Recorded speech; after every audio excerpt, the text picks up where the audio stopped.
سلام عزیزا. خدا کنه که جور و صحتمند باشین، آرام باشین، همراه فامیلایتان. خواستم در روز مموریال دی ویدیوی از این کرولا کراس بسیار مقبول XSE است، بسیار رنگ مرغوب و خوبش که امیال در شوروم موجود است.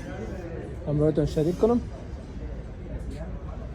البته معلوماتش هم براتون شریک کنم. اینجا 2024 کرولا کراس هایبرید XSE که برایتان 42 مایل در یک گلن تیل میده. SUV سایز مناسب. دوستایی که کرولای تویوتا کرولا را خوش داشتین، حال تویوتا کرولا کراس هم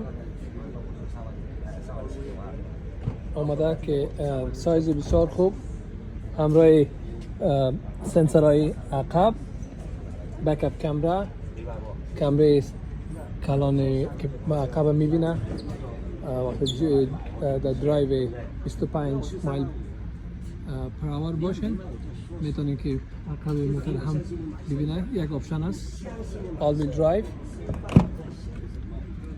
این سیت پشت سرش همراه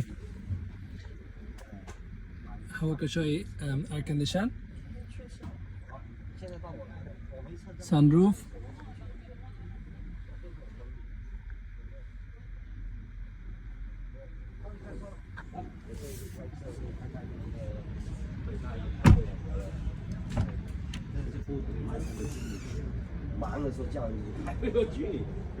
دوستایی که موتور خرد و مناسب برای فامیلا کار دارین، از که بسیار موتور خوب دیگه فکر نمیکنم که بعد دستان بیاد.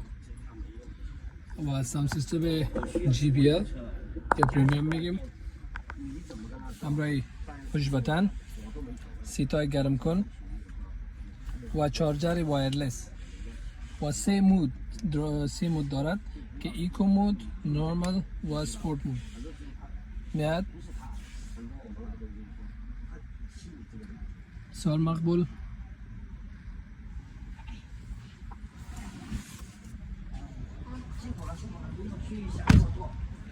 دوستایی که کرولا ضرورت دوست دارین موجود است و به خاطر مموریال دی امروز دیلای سپیشال و خاص داریم، چانس هم مس نکنید. شماره تماس ما از 281 602 9004. تشکر، با امید موفقیتتان و با امید دیدارتان.